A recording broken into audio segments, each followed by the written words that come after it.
Oi, pessoal, tudo bem? Bom, hoje vamos para mais um tema? O tema de hoje é o desafio habitacional brasileiro. Lembrando que esse tema é modelo Enem, então é importante seguir aquele roteirinho. Problematização, causas, consequências e propostas.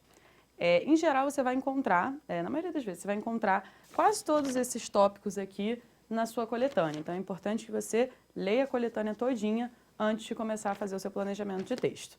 Então vamos lá, primeiro passo.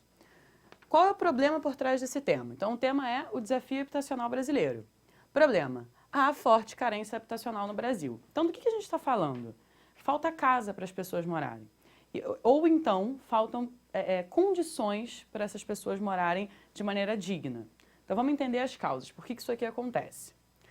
Aluguéis com preços excessivamente altos. Então você tem aí uma informação na coletânea, olha aí. De janeiro de 2008 até abril de 2014, o valor médio do aluguel subiu 97% em São Paulo e 144% no Rio de Janeiro, por exemplo, segundo o índice FIPZAP. Então você vê, teve um aumento gigantesco no preço dos aluguéis. O que isso causa? Pessoas que antes moravam em apartamentos, em casas alugadas, em determinados locais, tendem a ir para locais cada vez mais distantes do centro da cidade, onde os aluguéis são mais baratos. Entretanto, muitas vezes essas pessoas não têm acesso nenhum, né, nas periferias, ou quase nenhum, a serviços. Então vamos lá.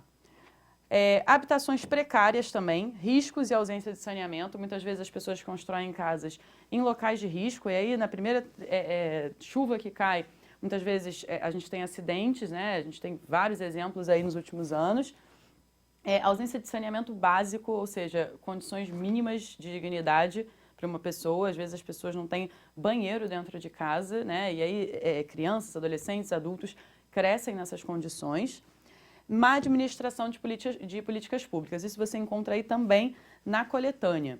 Você vê que o líder do MTST, né, ele fala, quando foi criado em 2009, o Minha Casa Minha Vida foi mais para salvar a construção civil do que para construir casas. A gente já começou a ter política habitacional centralizada, federalizada, que construía casas em todo o Brasil.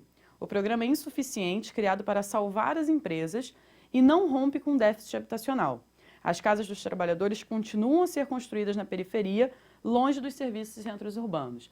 Então a gente tem um programa hoje no Brasil, Minha Casa Minha Vida, que é bastante conhecido, volta e meia a gente vê propagandas sobre o Minha Casa Minha Vida, mas ele é mal administrado.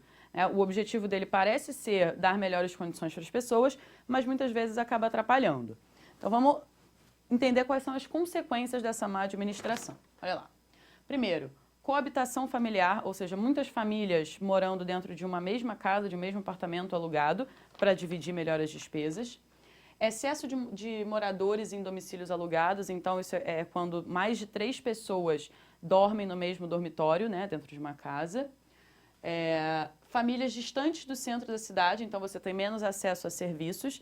Então o que acontece? Muitas vezes um empresário, enfim, o dono de algum lugar, contrata uma pessoa, porque ela morava ali pertinho, então não tem risco de atraso, não tem que pagar vale transporte muito caro, né, e tal. E aí a pessoa tem que se mudar, porque não consegue mais pagar aquele aluguel que ela pagava. E aí tem muitos casos de pessoas que acabam perdendo o emprego porque estão distantes do centro. Fora que é uma questão de comodidade, né? Todo mundo quer descer e comprar um pão, ir ao supermercado, ir à farmácia, sem precisar andar quilômetros para conseguir achar algum desses serviços, né? Fora a questão das creches, escolas para as crianças também, em conseguir emprego, enfim. Então, você tem também o aumento do tempo de deslocamento, obviamente, né? Então, qualquer hospital que você tenha que ir morando muito distante do centro, isso leva horas, isso muitas vezes pode custar a vida de uma pessoa, né? Então, quais são as propostas que você pode oferecer na sua redação para melhorar esse problema? Melhora das condições de áreas carentes, então tem que haver uma melhoria por parte do governo, e aqui, nessas propostas de intervenção, a gente foca basicamente no governo, né? Melhora das condições de áreas carentes, ou seja, oferecer saneamento básico, colocar serviços, hospitais, escolas, creches, mais perto desses locais onde essas pessoas tendem a migrar, e melhor administração dessas políticas públicas. Você não pode ter um programa como Minha Casa Minha Vida que não tem como foco principal que essas pessoas vivam de forma digna, que elas tenham uma casa decente, num lugar perto do trabalho, perto do centro, com acesso a serviços. Tudo bem? Boa sorte, pessoal. Até a próxima.